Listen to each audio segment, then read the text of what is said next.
তাহলে দ্বিতীয় সূত্র। তাপগতিবিদ্যার আমরা দ্বিতীয় সূত্র থেকে আমরা তাহলে যে নতুন টার্মটা বললাম সেটা হচ্ছে এমন কোনো ইঞ্জিন তৈরি করা সম্ভব না যেটা কিনা কোনো রকম জ্বালানি খরচা ছাড়াই জল উপরের দিকে ওঠাবে। মোহনে আমরা কি জানি, জল সবসময় উপর দিক থেকে নিচের দিকে আসে। এমন কোনো ইঞ্জিন তৈরি করা সম্ভব যেটা কোনো তেল লাগবে না, ও এমনিতেই জল নিচের থেকে উপরের দিকে উঠাইতে পারবে? এটা কিন্তু সম্ভব না, তাই তো? তুমি যদি উপরে পাহাড়ে উঠতে যাও তোমাকে কিন্তু শক্তি খরচা করতে হবে, কিন্তু যদি উপর থেকে তুমি নিচে নামো তোমার কিন্তু শক্তি খরচা করার দরকার নেই, তুমি শুধু হাত পা ছাইড়ে দেবা, এমনি নিচে চলে যাবে। ঠিক আছে? তাহলে দ্বিতীয় সূত্র বলছে দুইটা বিবৃতি আছে। এক নাম্বার বলছে হচ্ছে ক্লসিয়াস, আর 2 নাম্বার হচ্ছে Planck Kelvin. Planck and Kelvin, এই দুইটা বিবৃতি লাগবে। প্ল্যাঙ্ক কেলভিনটা কেলভিন দিয়ে মনে রাখবা হচ্ছে উষ্ণতা, নিম্ন উষ্ণতা থেকে উচ্চ উষ্ণতা। আর ক্লসিয়াসে কি সেটা এমন কোন যন্ত্র বা ইঞ্জিন বলছে। আচ্ছা, যেটা হচ্ছে শক্তি আচ্ছা হ্যাঁ। আর প্ল্যাঙ্ক কেলভিনের কোনটা বলছে? ওটা হচ্ছে তাপ আধার থেকে তাপ। কেলভিন হচ্ছে তাপ দিয়ে মনে রাখবা, কেলভিন থেকে হচ্ছে তাপ। তাপ আধার মানে কি? মানে যেখানে তাপ শেষ হয়ে গিয়ে, তাই তো? ঠিক আছে, তাপ আধার হলেই হবে। কোথায় বলো তো? মানে যে বস্তুটা তাপ সম্বন্ধিত। বলছি যে একটা ইঞ্জিন এরকম কখনোই সম্ভব না যে সম্পূর্ণ তাপটা কী করবে, কার্যে রূপান্তরিত করবে, যেটা আমরা ফার্স্ট লতে দেখছিলাম। ফার্স্ট লতে কী বলছিল যে আমরা তাপ দিচ্ছি, কিছুটা পরিমাণ এনার্জি বাড়বে, তারপরে গিয়ে কার্য করবে। অর্থাৎ টোটাল আপনি যে টোটাল খাওয়াটা খাই, আমি ধরো 5টা আপেল খেলাম, তাহলে 5টা আপেলের যে টোটাল ক্যালোরি সেটা আমার শক্তি পাওয়ার কথা ছিল। কিন্তু আমরা কি তা পাই? বা আমরা কিন্তু সেটা পাই না। 5টা আপেলের মধ্যে দেখবা 70%ই হচ্ছে অপাচ্য হয়ে যাবে। আমাদের বডি যতটুকু দরকার ততটুকুই তাই অ্যাবজর্ব করবে, টোটাল শক্তিটা কিন্তু আমরা পাই না, তাই তো? তাহলে এই দুইটা কিন্তু অবশ্যই বিবৃতিগুলো অবশ্যই মনে রাখবা। একদম সিম্পল লজিক যে নিম্ন রাসায়নিক বিভব থেকে উচ্চ রাসায়নিক বিভবের শক্তি ট্রান্সফার করা সম্ভব না যদি কিনা বাইরের থেকে আমরা কোনো কাজ করি বা শক্তি প্রয়োগ না করি। এটি হচ্ছে মেইন লজিক। তাহলে এখান থেকে আমরা যে ধারণাটা পাবো সেটা হচ্ছে এন্ট্রপির ধারণা। এন্ট্রপিটা কি, যেটা বলছিলাম হচ্ছে বিশৃঙ্খলতা, তাই তো?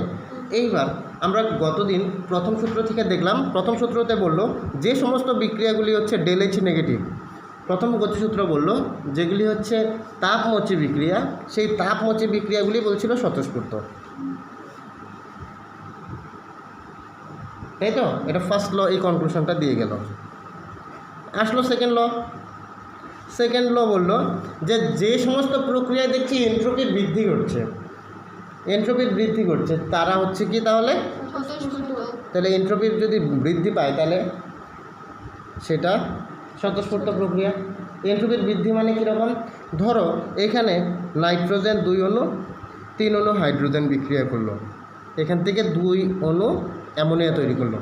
বলো তো এখানে এন্ট্রপি বাড়লো না কমলো? একদম খুব সাধারণভাবে বলো, সংখ্যা দিয়ে বিচার করবা, সংখ্যা দিয়ে। এই প্রক্রিয়াটা এন্ট্রপি বাড়লো না কমলো? কেন কমলো? এখানে দেখো 5টা অণু বিক্রিয়া করছে আর এখানে 2 অণু, তাই তো? তাহলে 5টার মধ্যে বিশৃঙ্খলতা বেশি হবে না 2টার মধ্যে বিশৃঙ্খলতা বেশি হবে? এইখানে তোমরা 10 জন আসো, এখানে যদি 2 জন থাকতো তাহলে হই হট্টগোলটা কী হইতো? কম হতো। তাহলে এখানে 5টা অণু, তার মানে এখানে এন্ট্রপি বেশি। তাহলে এন্ট্রপিটাকে ইন টার্মস অফ তোমরা মূল সংখ্যাতেও কনভার্ট করে নিতে পারো, সেটা পরবর্তীতে একটা সম্পর্ক আছে, ঠিক আছে? তাহলে এখানে 2 - 5, তার এটা ঋণাত্মক। তাহলে এটা কিন্তু অস্বতঃস্ফূর্ত বিক্রিয়া।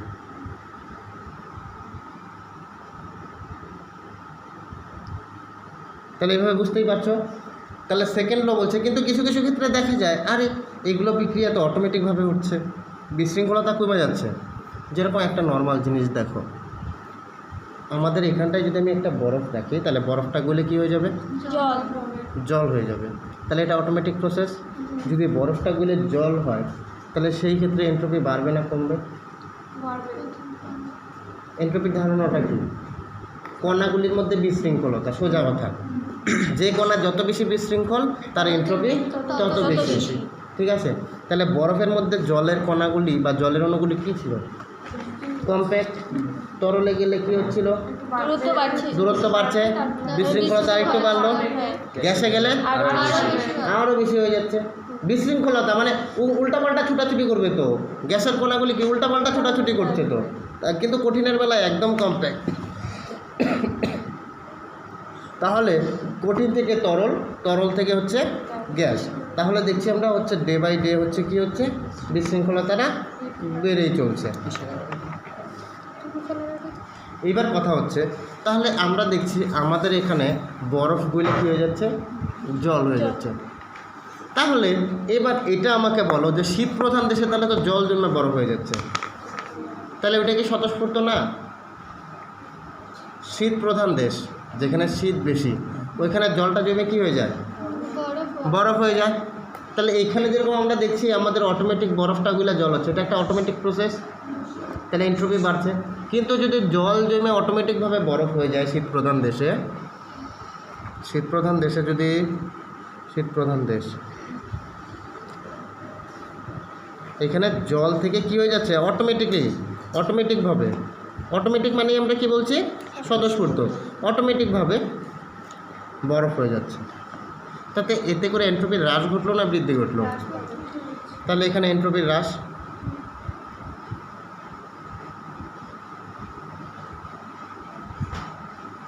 এন্ট্রপির হ্রাস ঘটলো তো। জলের মধ্যে কণাগুলি ইতস্তত ছুটাছুটি করতে পারে, বরফে কিন্তু পারে না। বরফে কিন্তু কঠিন, যেহেতু এরা অণুগুলো কম্প্যাক্ট।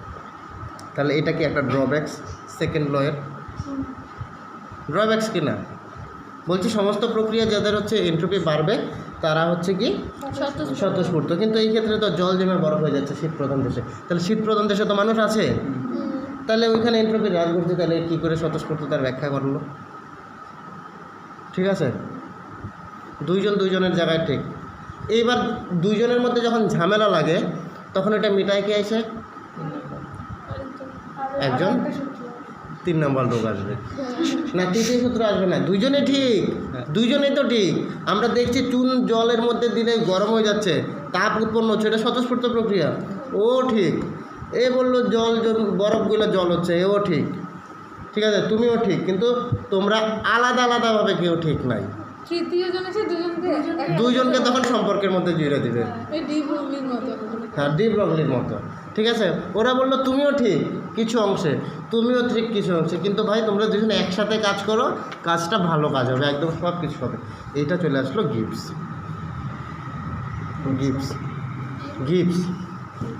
ঠিক আছে, গিবস বললো যে তোমাদের নিজেদের মধ্যে একটা সম্পর্ক আছে, এটা তোমরা বোঝো।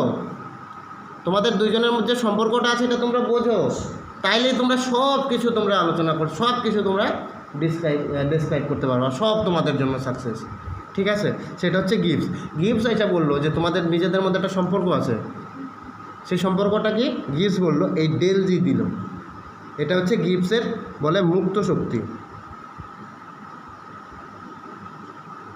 এই গিবসের মুক্ত শক্তি থেকে আমরা দেখব যে ম্যাক্সিমাম পরিমাণ যে শক্তিটা হচ্ছে ম্যাক্সিমাম কার্যটা করবে, মানে একটা প্রসেস থেকে যে আমি মানে একদম বলে না যে সলিড কতটুকু কাজ পাবো, এটা ও ডিনোট করে দেয় যে গিবসের মুক্ত শক্তি। মানে কোন শক্তিটা সব থেকে বেশি কাজে লাগলো। ধরো একটা আপেল থেকে 70 ক্যালোরি শক্তি আছে, কিন্তু ওইখান থেকে ম্যাক্সিমাম আমরা কতটুকু এনার্জি পাবো সেটা গিবস বলে দেয়। Sir G for Gibbs. ঠিক আছে, এ বলছে তোদের মধ্যে একটা সম্পর্ক আছে, সেটা কি? Del H minus T del S. এটা হচ্ছে গিবসের সমীকরণ। ম্যাক্সিমাম কত পরিমাণ শক্তিটা আমি পাবো সেটা হচ্ছে এই যে এই ডেল জির মানটা। ঠিক আছে, তাহলে সেখানে কি আছে? ডেল এইচ, যেটা হচ্ছে আমার প্রথম সূত্র থেকে আসলো, আর টি ডেল এসটা আসলো কোত্থেকে? আমার বোঝা গেল? কোনো অসুবিধা আছে?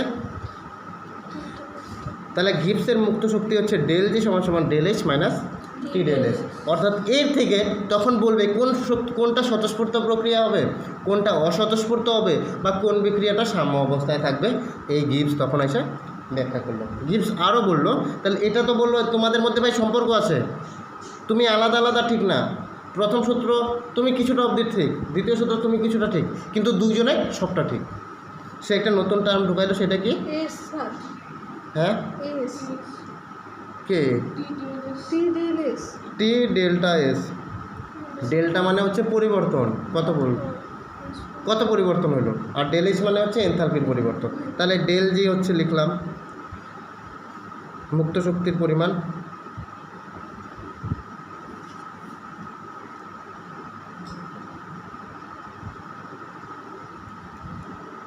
বা এখানে বলতে পারি ম্যাক্সিমাম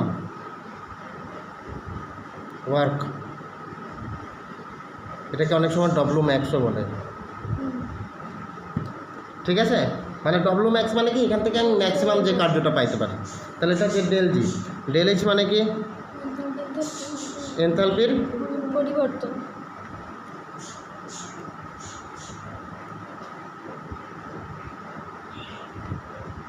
টি হচ্ছে কি?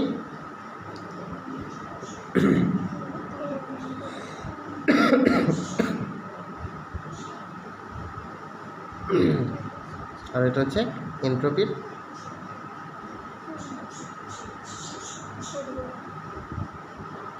ভেরি ভেরি ভেরি ইম্পর্টেন্ট জায়গা। এখান থেকে প্রতিবার একটা না একটা শর্ট কোয়েশ্চেন আসবে। আমি এখন প্রত্যেকটা কন্ডিশন আলাদা আলাদা করে বলছি। এটাতে বুঝতে কোনো অসুবিধা আছে? ডেল কথাটার মানে হচ্ছে কি? ডিফারেন্স। ডিফারেন্সটা তখন কি করব? মৌবনিকে আমি বললাম 200 টাকা দিয়ে পাঠায় বাজারে কসমেটিক কেনার জন্য, মৌবনিক গিয়ে বাড়িতে ঘুরে নিয়ে আসলো মাত্র 10 টাকা। ঠিক আছে, তাহলে ও কত টাকা খরচা করলো? হ্যাঁ, ওর টাকার পরিবর্তন কত হলো? আমি পরিবর্তন বলছি, তাহলে ওর টাকার পরিবর্তন কত হলো? তাহলে হচ্ছে 10 মাইনাস 200, মানে অন্তিম টাকা কত তোমার? 10। প্রাথমিক টাকা কত ছিল? 200। তাহলে 10 থেকে 200 বাদ দিবা, তাহলে কত হচ্ছে? মাইনাস 190, যে টাকাটা তোমার পরিবর্তন হলো। যেহেতু মাইনাস, তাই আমরা এটাকে বলতে পারি যে এটা টাকাটা খরচ হয়েছে। বোঝা গেল? যেটা বীজগণিতের নিয়ম। এবার তাহলে আমরা আসি যে গিবস তাহলে কিভাবে বললো যে কোন বিক্রিয়াটা স্বতঃস্ফূর্ত হবে, কোন বিক্রিয়াটা স্বতঃস্ফূর্ত হবে না। ও বলল যদি ডেল জি যদি 0 হয়, মানে মুক্ত শক্তির পরিবর্তনটা কত? তাহলে প্রক্রিয়াটি সাম্য অবস্থায় থাকবে। প্রক্রিয়াটি সাম্য অবস্থায়। সাম্য অবস্থা মানে কি?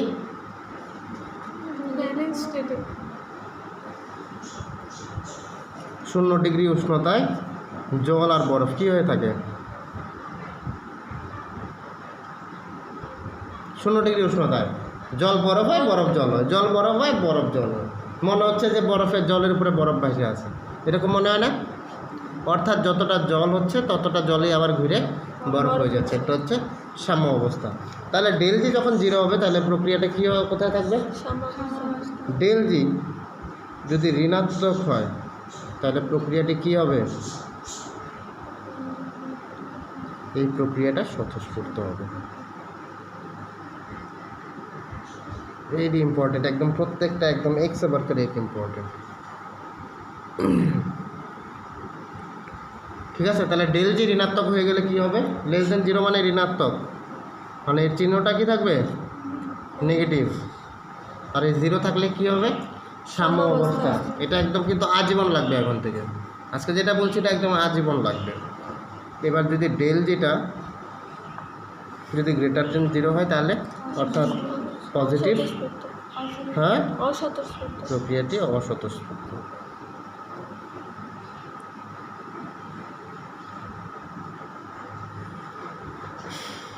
হয়ে যাচ্ছে কথাটা? তাহলে ডেল জি যদি 0 হয়, তাহলে বিক্রিয়াটা না তো এদিকে যাবে, না তো এদিকে যাবে। ক্লিয়ার?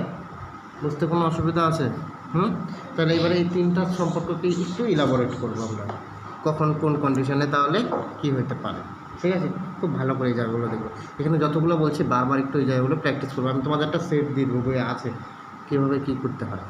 ঠিক আছে, তাহলে যখন ডেল জি, আমি প্রথম থেকে 1 নম্বরটা ধরি, 1, 2, 3টা কন্ডিশন পাচ্ছি। যদি 0 হয় সাম্য অবস্থা, যদি লেস দেন 0 হয় স্বতঃস্ফূর্ত প্রক্রিয়া, আর যদি গ্রেটার দেন 0 হয় ডেল জি এর মানটা বা ধনাত্মক কোনো মান পাই, তাহলে বিক্রিয়াটা অস্বতঃস্ফূর্ত, অর্থাৎ ও অটোমেটিকভাবে হবে না। ওকে করানোর জন্য বাইরে থেকে কী করতে হবে? আমার এক্সটার্নাল কাজ করতে হবে বা এক্সটার্নাল এনার্জি সাপ্লাই করতে হবে। ঠিক আছে, তাহলে ডেল জি যদি 0 হয় তাহলে আমি বলতে পারি ডেল জি, তার মনে করতে পারি যে del H minus T del S সমান সমান 0, তাই তো? ডেল জি 0 হলে তো তাই হবে, এটা ইমপ্লাই তো তাই করে। হ্যাঁ। তাহলে আমরা এখানে বলতে পারি ডেল এইচ সমান সমান টি ডেল এস। তাহলে এখান থেকে ডেল এস সমান সমান টি, sorry del H by T, এই একটা কন্ডিশন আমরা পেতে পারি। এটা একদম খুব সহজ, যখন সাম্য অবস্থায় থাকবে তখন এই দুটো সমান, এখান থেকে তুমি যে কোনো সম্পর্ক প্রুভ করতে পারো। তাহলে তোমাদের বলবে যে সাম্য অবস্থায় দেখাও যে এনট্রপির পরিবর্তন হচ্ছে এনথালপি আর পরম উষ্ণতার হচ্ছে তোমার এই সম্পর্ক আছে, এটা প্রুফ করতে হবে। তাহলে দেখো খুব সহজ, তোমরা প্রথমে গিবসের মুক্ত সমীকরণটা লিখবা, তারপরে বলবা যে যেহেতু সাম্য অবস্থায় তাহলে ডেল জি 0, তাহলে del H minus T del S 0, তাহলে ডেল এস থেকে টি ডেল এস, তাহলে বা ডেল এস সমান সমান ডেল এইচ বাই টি। এখান থেকে কিন্তু একটা সম্পর্ক দেখায় যেটা হচ্ছে এস ইকুয়ালস টু দেখবা কিউ বাই টি আছে, ঠিক আছে? কিউ বাই ডেল টি দেখবা একটা সম্পর্ক আছে, ডি কিউ বাই ডিটি, এরকম একটা সম্পর্ক পাবা। এনট্রপির পরিবর্তনটা কতটুকু হবে সেটা উষ্ণতা বাই হচ্ছে তার তাপ বাই উষ্ণতার হচ্ছে সঙ্গে এইভাবে সম্পর্কিত। আমি পরে একটু পরে দেখাচ্ছি। তা আমরা যেখানে আসছিলাম আমরা সেখানটায় থাকি। তাহলে ডেল জি ইকুয়ালস টু 0। এইবার তাহলে ডেল জি লেস দেন 0, তার মানে আমরা বলতে পারি del H minus T del S less than 0। তাহলে ডেল এইচ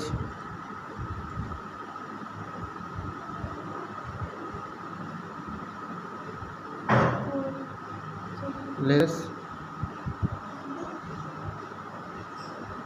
একে সমান সমান হিসেবে ভাবো না, ওই পারে নিয়ে গেলে তো ক্লাসেই হবে না, তাই তো?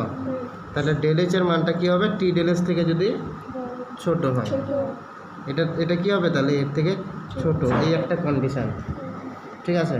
এবার তোমাদের এটা খুব ভালো করে মনে করে দিই যে টি অলওয়েজ পজিটিভ। কেন টি অলওয়েজ পজিটিভ কেন? পরম উষ্ণতা কিন্তু কখনো ঋণাত্মক হয় না, পরম উষ্ণতা সবসময় কী হবে? প্রিয়া জানো তো পরম উষ্ণতা সবসময় ধনাত্মক হয় যে, কারণ পরম শূন্য উষ্ণতা এখনো পর্যন্ত আবিষ্কার হয়নি। হ্যাঁ, তাহলে 0 অবধিও আমরা যেতে পারি না। 0 কেলভিন মানে -273, ওইটুকু অবধি যাওয়ার আগে সব কিছু তরল হয়ে যায়। আর ওই শূন্য পরম শূন্য উষ্ণতা বলে যে উষ্ণতায় সব কিছুই নাকি শূন্য, আমাকেও যদি -273 নিয়ে যায় খুশ, ঠিক আছে? তাহলে টি অলওয়েজ পজিটিভ। তাহলে এবার এখান থেকে কয়েকটা কন্ডিশন দেখো। তাহলে ডেল জিকে যদি ঋণাত্মক হইতে হয়, ডেল জিকে যদি আমি ঋণাত্মক করতে চাই, ঠিক আছে, তাহলে ডেল এইচকে আমি ঋণাত্মক করতে পারি, ডেল এইচ ঋণাত্মক। এটা আমি আলাদাভাবে বলছি। তাহলে ডেল এইচটাকে যদি ঋণাত্মক করি আর ডেল এসটাকে যদি ধনাত্মক করি, তাহলে বলো তো বিক্রিয়াটা স্বতঃস্ফূর্ত হবে কি হবে না? স্বতঃস্ফূর্ত বিক্রিয়ার ক্ষেত্রে ডেল জিটা নেগেটিভ, এটা আমি ক্লু দিয়ে রাখলাম। এটা স্বতঃস্ফূর্ত প্রক্রিয়া তো, তোমাকে দুইটা কন্ডিশন বললাম, একটা বললাম ডেল এস হচ্ছে নেগেটিভ, আর দেখো তোমার দেখতে অসুবিধা হয়, তাহলে আমরা বললাম ডেল এইচটা কি নেগেটিভ আর ডেল এসটা পজিটিভ। তাহলে বলো তো এই বিক্রিয়াটাকে স্বতঃস্ফূর্ত হবে কি হবে না? তাহলে স্বতঃস্ফূর্ত হওয়ার জন্য del H minus T del S, এইটুক ভাবো, শুধু এইটুক, এটাকে কী করতে হবে? লেস দেন 0 হইতে হবে, বা এটা সমান সমান একটা নেগেটিভ ভ্যালু হইতে হবে। এই তো এটাই তো প্রুফ করা, এটা সমান সমান একটা নেগেটিভ ভ্যালু হবে। 0 থেকে কম মানে একটা নেগেটিভ ভ্যালু আসবে। তাহলে ডেল এইচটাকে আমরা কি বলছি? নেগেটিভ বসায় দিই। তাহলে মাইনাস, আমি এটাকে মাইনাস হিসেবে ট্রিট করি।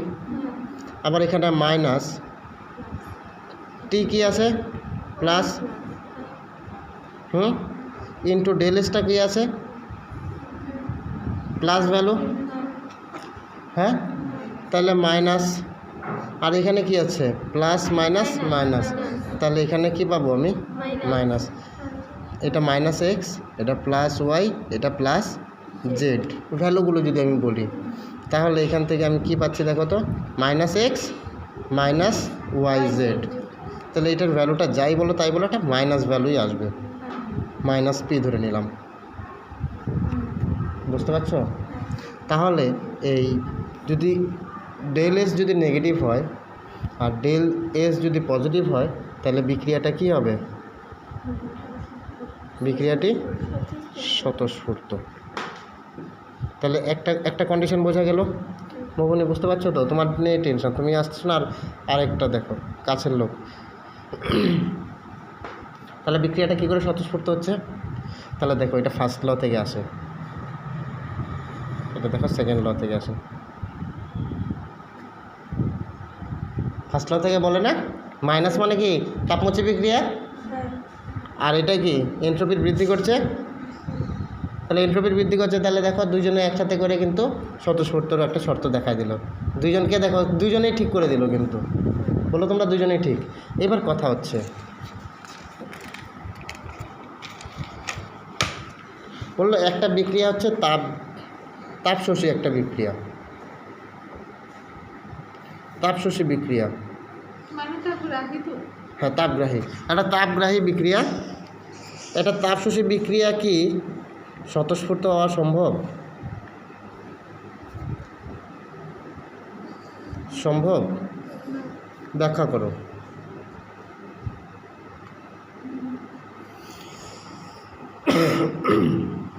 তাহলে ব্যাখ্যা করতে বলছে যে তাপশোষী বিক্রিয়া ওইটা কি স্বতঃস্ফূর্ত আমরা করতে পারবো কি পারবো না। তাহলে এখান থেকে একটা কনক্লুশন তোমাকে কী দিয়ে দিল, ডেল এইচটা কী হয়ে যাবে? পজিটিভ।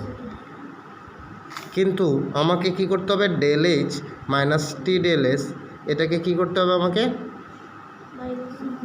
নেগেটিভ করতে হবে। কিন্তু এটাকে কি বলে দিল? ধরলাম আমার এটার ভ্যালু হচ্ছে, এটার ভ্যালু ধরলাম পজিটিভ 500। তাহলে এইখানে আমি পজিটিভ 500 লিখলাম। লেট বললো একটা ডেল এইচ কত? 500 কিলোজুল প্লাস।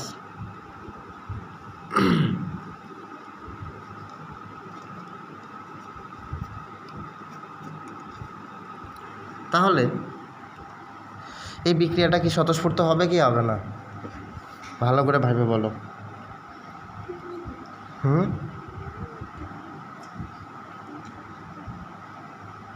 কেন? আমি যদি এটাকে -500 1 করতে পারি তাহলে এটা কি দুইটা সমষ্টি -1 হবে না? হবে কি হবে না? হবে। দুটা সমষ্টি লাগবে তো আমার। ডেল এস তোমার পজিটিভ আসুক না, পজিটিভ তাপগ্রাহী বিক্রিয়া হোক 500, কিন্তু টি ডেল এসের যে মানটা সেটা কত হবে? মোট কথা T del S greater than del এইচের মান হইতে হবে, এবং এটা কী হতে হবে? ঋণাত্মক ভ্যালু।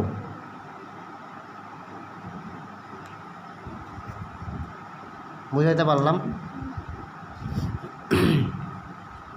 বুঝাইতে পারলাম? কে বোধ বুঝতে পারল না? না স্যার, একটা কোশ্চেন। হ্যাঁ, বলছিলাম যে এটাকে ঋণাত্মক হতে হবে, কিন্তু এটা তো আগে ঋণাত্মক ছিল। আমি তো গোটা ভ্যালুটাকে ঋণাত্মক বলছি, মানে হ্যাঁ সরি, এটা হ্যাঁ ভ্যালুটাকে তোমার ধনাত্মক হইতে হবে, ঠিক বলছো। তাহলে ভ্যালুটাকে বড় হইতে হবে, আর এর আগে চিহ্ন তো মাইনাস আমার আছেই। আর এটা তখনই পজিটিভ ভ্যালু হবে যখন ডেল এসটা পজিটিভ হয়ে যাচ্ছে। তার মানে যারা হচ্ছে তাপগ্রাহী বিক্রিয়া, সেই বিক্রিয়াগুলি সবসময় তোমার কী হবে? উচ্চ উষ্ণতায় ঘটে। দেখো উষ্ণতাটা কী হবে তাহলে? উচ্চ উষ্ণতা।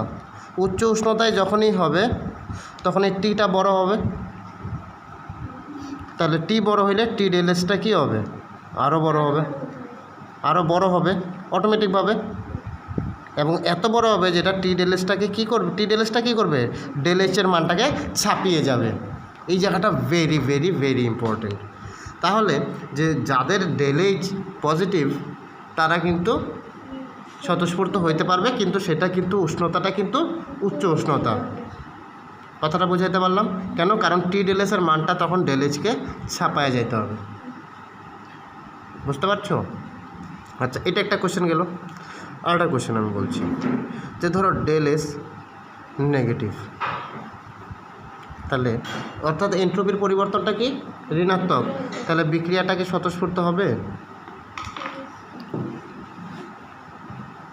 স্বতঃস্ফূর্ত হবে। সেম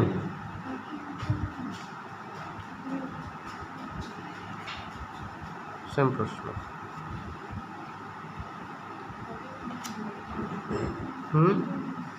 হবে না? স্বতঃস্ফূর্ত হবে না? তাহলে দেখো del H minus T del S, এবার ডেল এসটাকে কী করে দিল? নেগেটিভ করে দিল। তাহলে ডেল এইচ মাইনাস টি ইন্টু মাইনাস মাইনাস ধরো একটা ভ্যালু মাইনাস এস, তাই তো? মাইনাস ডেল এস এইরকম হচ্ছে না ব্যাপারটা? তাহলে এখান থেকে আমি কী পাচ্ছি দেখো, ডেল এইচ প্লাস টি ডেল এস। তাহলে এটা কি ঋণাত্মক করা সম্ভব? ভালো করে ভাবো। এটার মানটা যদি এইটার মানটাকে কি করতে হবে? একটা ঋণাত্মক করতে হবে, কিন্তু সেটা বড়। তাহলে ডেল এইচ ঋণাত্মক হবে, আর টি ডেলেসের থেকে বড় হতে হবে। এই ঋণাত্মক value which is greater than T del S. সাধারণভাবে ভাবো, এটা হচ্ছে এই সম্পর্কটাকে এরকমভাবে ভাববা, del H minus T del S. এটাকে ভাববা হচ্ছে এক একটা সংখ্যা দিয়ে, ধরো এক্স আর একটা Y, X minus Y Z ভাববা, ঠিক আছে? তাহলে এটা তুমি বীজগণিতের ভাষায় এটা ভাববা, তাইলেই দেখবা তোমাদের বুঝতে সুবিধা হবে। আর ওয়াই অলওয়েজ কী হবে? ওয়াইটা কী হবে? Always positive value. ওয়াইটাকে তুমি নেগেটিভ করতে পারবে না, কারণ পরম শূন্য উষ্ণতা তুমি পাবা না। তাহলে দেখো কয়েকটা কন্ডিশন দেখো আমরা অ্যারেঞ্জ করলাম। একটা হচ্ছে স্বতঃস্ফূর্ত বিক্রিয়ার, এগুলো কিন্তু তোমাদের এমসিকিউ খুব কনফিউজ করবে, এর জন্যই বারবার করে এই জায়গাগুলো বলছি। স্বতঃস্ফূর্ত প্রক্রিয়ায় ডেল জি কী হবে? ঋণাত্মক হবে।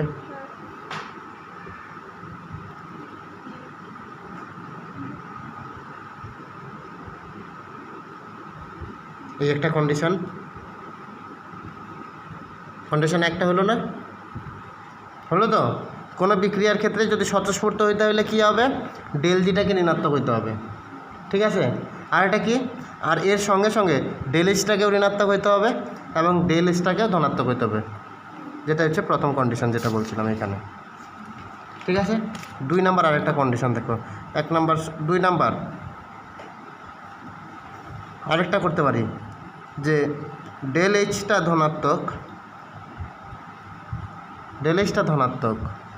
হ্যাঁ, ডেল এইচটাও কী হবে?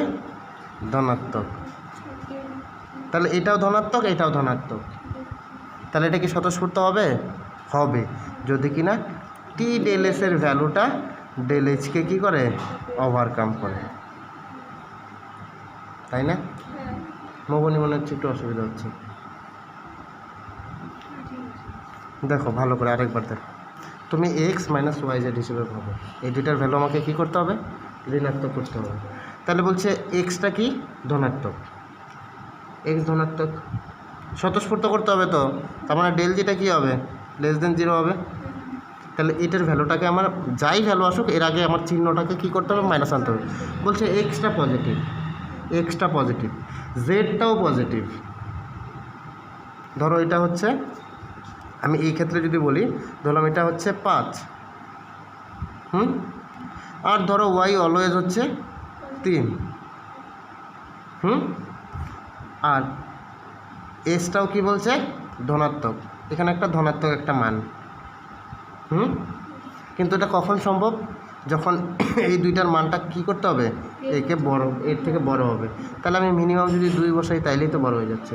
তাহলে এখান থেকে আমি কী পাচ্ছি? 5 মাইনাস 6। বোঝা গেল? বোঝা গেল? আরও কোন কন্ডিশন দেখো।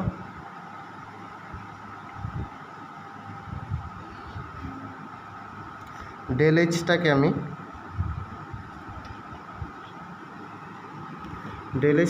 নেগেটিভ করে দিলাম। একটা কন্ডিশন যেটা বলছি, ডেল এইচটাকে নেগেটিভ, আবার ডেল এসটাকে কী করলাম? নেগেটিভ করে দিলাম। তাহলে কি স্বতঃস্ফূর্ত হবে? ডেল এসটাকে, এটাকে আমি নেগেটিভ করে দিলাম, জেডটাকে নেগেটিভ করে দিলাম, আবার এটাও নেগেটিভ। তাহলে এই দুইটার ভ্যালু কী হয়ে গেল? পজিটিভ। তাহলে তাহলে এটার যে নেগেটিভ ভ্যালুটা এটা এটাকে বড় হবে তাহলে ডেল এইচ, এটা এইটা ঠিক আছে? খুব ইম্পর্টেন্ট এই তিনটা শর্ত, ভেরি ভেরি ইম্পর্টেন্ট, সারা জীবন লাগবে। আর যদি পজিটিভ তুমি এই এক্স মাইনাস ওয়াই জেডের ভ্যালুটা যদি তুমি পজিটিভ না আনতে পারো, এটা হচ্ছে তোমার জেনারেল ফর্মুলা, তাহলে মনে রাখবা ডেল জি সমান সমান X minus Y into Z. তোমার এক্স মাইনাস ওয়াই জেড চিহ্ন যাই হতে পারে, এটা যদি লেস দেন 0 হয় তাহলে স্বতঃস্ফূর্ত। এইটুকু মনে রাখবা, তোমাদের দেখবা খুব সুবিধা হবে এটা মনে রাখতে, ঠিক আছে? এটা স্বতঃস্ফূর্ত, যদি গ্রেটার দেন 0 হয় তাহলে অস্বতঃস্ফূর্ত।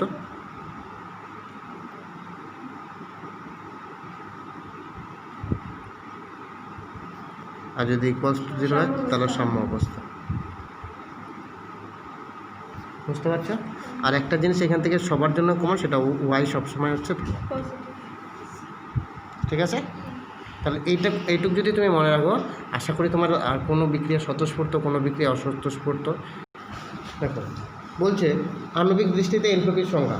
দেখো, যে তাপগতীয় ধর্ম বা অপেক্ষক কোনো সিস্টেমের গঠনকারী কণাগুলির বিশৃঙ্খলতার মাত্রা পরিমাপ করে, ঠিক আছে? তাহলে বিশৃঙ্খলতা বললাম আগেই। এবার এর গাণিতিক সংজ্ঞাটা ভেরি ইম্পর্টেন্ট, যে এই যে এখানে দেখো যে ডিএস মানে ক্ষুদ্র পরিমাণ হচ্ছে এনট্রপির পরিবর্তন, সেটা হচ্ছে তাপের পরিবর্তন, অবশ্যই সেটা রিভার্সিবল প্রক্রিয়ায় মানে পরাবর্ত প্রক্রিয়ায়, বাই হচ্ছে টি, ঠিক আছে? এখান থেকে যেটা সংক্ষেপে বলা যায় যে ডেল এস সমান সমান হচ্ছে কিউ রিভার্সিবল বাই টি। দেখো নিচে একদম শেষে এই যে এই টুক লাইনটি দেখতে পাচ্ছ, হ্যাঁ? এবার দেখো সংজ্ঞাটি হলো কোনো, দেখো যে কভার জায়গার মধ্যে পরাবর্ত প্রক্রিয়ার সিস্টেম ও তার পরিবেশের মধ্যে স্থানান্তরিত তাপকে পরমোষ্ণতায় স্থানান্তর ঘটে। ওই উষ্ণতা ভাগ হলে, যেটা আমি বারবার করে বলছি যে ডেল এস ইকুয়ালস টু হচ্ছে কিউ বাই, ঠিক আছে? এনট্রপির বৈশিষ্ট্য, এই এনট্রপি একটা যেটা কোশ্চেন আছে যে বিশ্ব ব্রহ্মাণ্ডের এনট্রপি হচ্ছে সর্বদাই কী হচ্ছে, বাড়ছে, এবং বাড়তে বাড়তে একটা চরমের দিকে যাওয়ার চেষ্টা করছে। তাহলে ডেল, এবার আমরা জানি কিউটাকে আলটিমেটলি এনট্রপি দিয়ে গণনা করছি। এবার দেখো এখানে চলে আসো গলনের এনট্রপি, গলন। দেখো গলনের এনট্রপিতে দেখো del S fuse, F U S মানে কি ফিউশন, গলন। তাহলে গলনটা হচ্ছে কি ডেল এফ ফিউশন, মানে গলনে হচ্ছে এনথালপির পরিবর্তন, আর টিএফ হচ্ছে ওই গলনের যে উষ্ণতাটা লাগছে, ঠিক আছে? এটা তোমার হচ্ছে সংজ্ঞা। আর এই কাজগুলি হচ্ছে তোমার একটু করতে হবে। স্যার ডেল এস এর নিচে যদি এস লেখা থাকে ওটাকে কি বলে? সিস্টেম, আর হচ্ছে ইউএনআই হচ্ছে ইউনিভার্স, আর এস ইউ ডাবল আর সারাউন্ডিংস, পারিপার্শ্বিক সারাউন্ডিংস। আচ্ছা, এখানে তাহলে দেখো আদর্শ গ্যাসের, এই যে হেডিং দিবা আবার, আদর্শ গ্যাসের সমষ্ণ পরাবর্ত সম্প্রসারণ বা সংকোচনে এনট্রপির পরিবর্তন ডেল এস, এই যে কভার করা যে জায়গাটা আছে দেখো, del S equals to N R L N ভি2 বাই ভি1, এই সম্পর্কগুলো কিন্তু মনে রাখতে হবে, ভি2 বাই ভি1। এবার এলএন থেকে তুমি যদি লগে যাও তাহলে 2.3030 দিয়ে গুণ করতে হবে। আর পি এর সাথে ভি এর সবসময় ব্যস্ত সম্পর্ক, কাঠিগোড়ালের সম্পর্ক, দেখো ভি2 এর জায়গায় পি1 হয়ে যাবে, আর নিচে পি2, ঠিক আছে? হেডিং দিয়ে এই সম্পর্কটা লিখতে হবে, নিচেরটা লাগবে না, এটা করলে এটা হবে। সংকোচন প্রসারণ আগের দিনেই বলছি, ভি1 ভি2 কখন বড় হবে কখন ছোট হবে। সংকোচনে কী হবে? আচ্ছা মোমনে বলো তো আমাকে, যে তুমি পাম্পার দিয়ে গাড়ির চাকার মধ্যে হাওয়া ঢোকাচ্ছ, তোমার সাইকেলের চাকায় হাওয়া ভরছো, যখন তুমি হাওয়া ভরছো তখন ভিতরে আয়তনটা বাড়ে না কমে? হ্যাঁ, তুমি পাম্পার দিয়ে হাওয়া করছো তো, সাইকেলের টায়ারে যখন হাওয়া ঢোকাও তোমার কী করতে হয়? প্রেশার দিচ্ছে তো, তাহলে ভিতরে যে আয়তনটা থাকে এটা তোর পিস্টনটা আপ ডাউন করে, তো পিস্টন মানে পাম্পারেরটা তো, পাম্পারের, হ্যাঁ পাম্পারে যখন পিস্টনটা তুমি দাবাচ্ছ তখন ভিতরে গ্যাসের আয়তনটা বাড়ে না কমে? কম। আর তাহলে তুমি যখন কাজ করবে তখন আয়তনটা কী হবে? কমবে। অন্তিম আয়তন সবসময় কী হবে? প্রাথমিক আয়তন থেকে কম হবে। আর যখন সিস্টেম কাজ করবে, যদি পাম্পারটা যখন অটোমেটিকভাবে বাড়ে তখন কী হবে?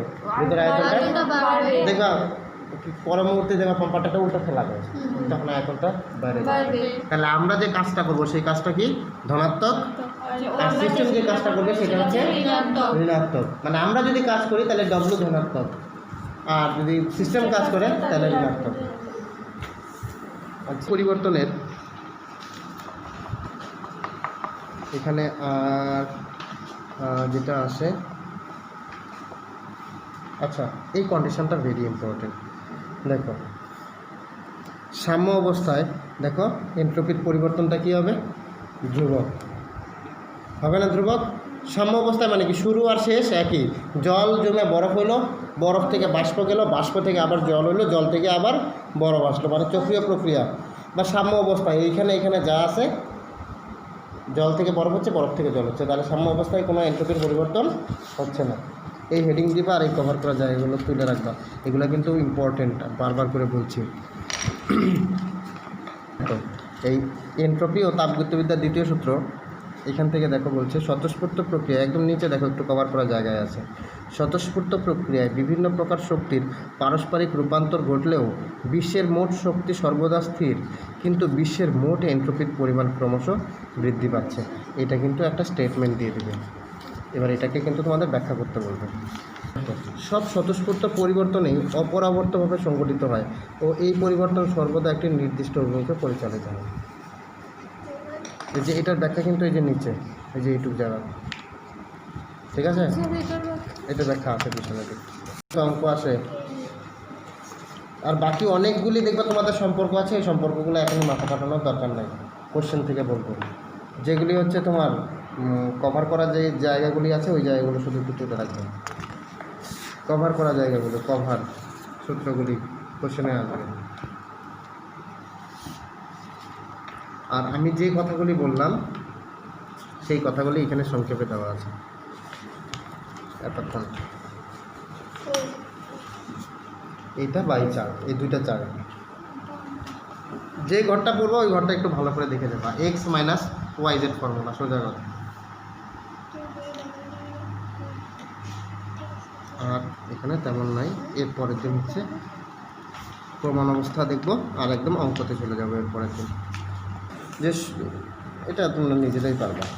কঠিনের মধ্যে কি হয়? কঠিনের মধ্যে কণাগুলি কী হবে? স্টপ হয়ে থাকবে। এবার যদি আমি টেম্পারেচার 0 করে দিই, তাহলে ওদের কোনো গতিশক্তি থাকবে? তাহলে ওদের এন্ট্রপিটা কী হয়ে যাবে? 0 হয়ে যাবে। ওদের কোনো সচলতা থাকবে না। 0 কেলভিন উষ্ণতা মানে কি? যে উষ্ণতায় গেলে পরে ওদের কোনো শক্তিই দিচ্ছি না। ওদের কণাগুলির শক্তি কার সঙ্গে নির্ভর করে? ওর হচ্ছে পরম উষ্ণতার সঙ্গে। পরম উষ্ণতাটাকে 0 করে দিলাম, তাহলে তার মধ্যে কিন্তু আর কোনো সচলতা থাকছে না। এটাই বলছে যে 0 ডিগ্রি উষ্ণতায় বিশুদ্ধ ও নিখুঁত কেলাসিত পদার্থের এন্ট্রপি হচ্ছে 0। হ্যাঁ সরি, কেলভিন। অবশ্যই আদর্শ। হ্যাঁ, একটু যদি ডোপিং থাকে তাহলেই ফাঁকা পাবে, তাহলেই কণাগুলি ছোটাছুটি করবে। তোমাদের যদি আমি খুব প্রেশারাইজ করে পড়াই তাহলেই তোমরা চুপচাপ শুনবা। যদি তোমাদের একটু লুজ পড়া দিই তাহলে তোমরা ফাঁকি মারা শুরু করবে। ভালো পড়াচ্ছে কিন্তু লুজ যদি দিই, পড়া না নিই, তাহলে তোমরা তো ফাঁকিবাজি করবে। ঠিক আছে? তাহলে একটু পর্যন্ত আছে, পড়া থাকলো।